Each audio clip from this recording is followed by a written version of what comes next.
अस्सलाम वालेकुम जी, आपका होस्ट सईद अहमद अली और आपकी खिदमत है हमारा यूट्यूब और फेसबुक चैनल यह है पाकिस्तान देखना। लाखों करोड़ दुरूद हसन मोहम्मद मुस्तफ़ा सल्लल्लाहु अलैहि वसल्लम और आले मोहम्मद पर आपके साथ खबर ब्रेक की थी कि एमन बिलाल सफदर जो मंगला के अंदर जनरल है, उन्होंने अपना जो रेजिग्नेशन दिया वो कबूल भी हो गया। एक और चीफ साहब के मतलब कोई बड़ी खबर आ रही है कि ब्राजील की रवानगी है, साइफर केस की कुछ अपडेट और उसके अलावा एक खबर जो अंदर से ब्रेक हो रही है परवेज अख्तर साहब के मतलब वो मैं आपके साथ डिस्कस करूंगा। तो बात को शुरू करते हैं जी। सबसे पहले मैंने आपको एमन बिलाल सफदर साहब का कहा कि वो जो जी रेजिग्नेशन उन्होंने दिया दफा, फिर उसके बाद कभी ना से एक्सेप्ट होता है। तो रात तक जो कुछ खबरें थी उसको मजीद पुख्तगी दी है, खबर को सदाकत में लेके गया है कामरान शाह साहब। कामरान शाह साहब कहते हैं, recordless of gossip on social media, credible sources have confirmed that Lieutenant General Ayman Bilal Safdar has sought premature retirement primarily due to personal and domestic reason। तो मैंने भी सुबह आपको ये बताया था कि कुछ जाती और कुछ डोमेस्टिक कुछ उनकी जो है वो मसरूफियात हैं जिसकी बुनियाद के ऊपर उन्होंने अपना जो है वो रेजिग्नेशन दिया। और सुबह मैंने आपको ये बात बता दी थी क्योंकि ये पोस्ट बड़ी हाई होती हैं, इनके मतलब जब तक आपके पास कोई एविडेंस ना हो तो आप बात नहीं कर सकते। उधर हसन यूसुफ साहब ने यह कहा कि मोतबर जराये के मुताबिक लेफ्टिनेंट जनरल एमन बिलाल सफदर ने अपनी घरेलू और जाती मजबूरियों की वजह से कबल अज वक्त रिटायरमेंट ले ली है और इस रिटायरमेंट की दरखास्त उन्होंने हकाम बाला को मंजूरी के लिए पहले से दी हुई थी। कबल अज वक्त रिटायरमेंट फौज में बिल्कुल एक नॉर्मल रूटीन का अमल है, इसलिए बराए मेहरबानी क्यास अराइयों से परहेज करें, शुक्रिया।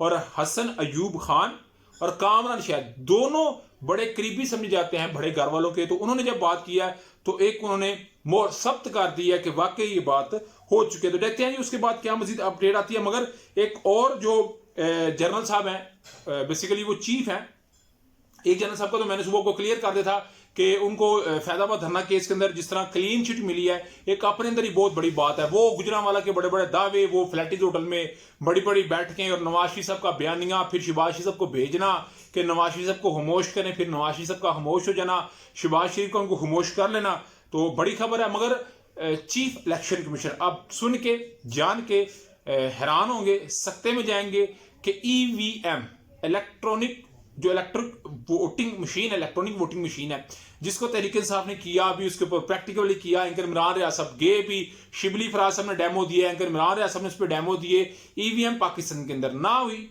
ना चली, मगर ब्राजील के अंदर chief election commissioner Sikandar Sultan Raja साहब गए हैं और वो जाके वहां पे इसकी कुछ इब्तदाई मालूमात हासिल करेंगे। ईवीएम मशीन की, इलेक्ट्रॉनिक वोटिंग मशीन की, जो पाकिस्तान में लॉन्च हो चुकी थी मगर उस पर काम नहीं करने दिया गया। इलेक्शन कमीशन से मिलती जुलती बात आपको बताऊं तो ईवीएम मशीन का इतना डर था कि आपने 8 फरवरी को उसका नतीजा देख लिया। इलेक्शन कमीशन खुद कहता है कि 13,01,36,311 टोटल वोटर हैं, जिसमें से 18 से 35 साल के वोटरों की तादाद 5 करोड़ समथिंग है। तो ये सारा वोट किधर गया आप समझ सकते हैं, इमरान खान को गया। इमरान खान जिधर जिधर से जीता है 60-70 60-70 50-60-70 50-60-70 इसी लेवल से जीता है। तो ये वोट आइंदा 4-5 सालों में मजीद बढ़ेगा, मजीद इसमें अजाफा होगा। तो एक साइड पे वो मामला चल रहा है, दूसरी साइड पे मैंने कहा चले आपको ये भी खबर दे देते हैं। साइफर केस की बाकायदा समात शुरू हो चुकी है। मिस्टर सुलेमान सफदर साहब आज कुछ कट्टी जिसे कहते हैं ना पंजाबी, वो कट के यहाँ दे। आज वो शाह महमूद कुरैशी और इमरान खान को वहां से रिलीफ दिलवाए बगैर नहीं आएंगे। परवेज अख्तर साहब पीटीआई पार्लियामेंटेरियंस के सदर जो कहते थे मैं हर सूरत सीएम बनूंगा, 5,000 वोट नहीं ले सके, 5,000 वोट नहीं ले सके।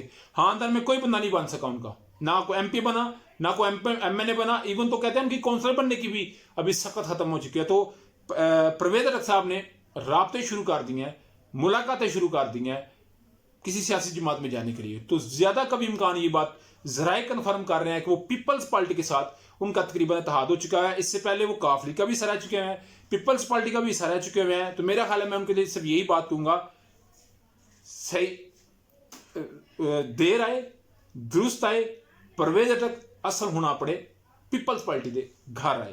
तो शाह महमूद कुरैशी साहब के मतलब मैंने बताया। फवाद चौधरी साहब के मतलब एक खबर सामने आई है कि फवाद चौधरी के खिलाफ डकैती का मुकदमा भी सामने आ गया। मुकदमा थाना लोअर माल लाहौर में अगस्त 2023 में दर्ज हुआ। पुलिस ने अदालत में फवाद चौधरी के मुकदमे का रिकॉर्ड पेश किया। FIR के मुताबिक 30 साल नामालूम नौजवान ने दुकान में घुसकर मोबाइल और नकदी छीन ली। तो मेरा ख्याल है फवाद चौधरी साहब ने यह भी काम शुरू कर दिया है अपने बच्चों का पेट पालने के लिए, कि वो जो है वो नकदी भी छीनते हैं और वो मोबाइल भी छीन कर लेके जाते हैं। तो मेरा ख्याल है एक जो है वो इस वक्त अजीबोगरीब सी सूरत बनती नजर आ रही है। उधर जी उमर यूब साहब ने कहा कि 2.5 घंटे में ऑपरेशन हो जाता है। ये कौन सा ट्रीटमेंट था जो बुशरा बेगम का 2.5 घंटे तक चलता रहा। जो है मियां असलम इकबाल साहब, रात को उनकी बेटी की कहते हैं कोई बारात की तकरीब थी, 3 घंटे ये मुसलसल तकरीब चलती रही बारात की।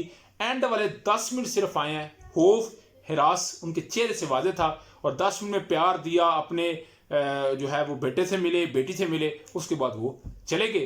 तो अभी तक आप लाख सब की अपडेट थी। व्लॉग वीडियो पसंद आ रहा है, लाइक सब्सक्राइब अपने दोस्त शेयर कर दिया। नेक्स्ट वीडियो के लिए होस्ट हो जाए आपको हमीना। अस्सलाम वालेकुम।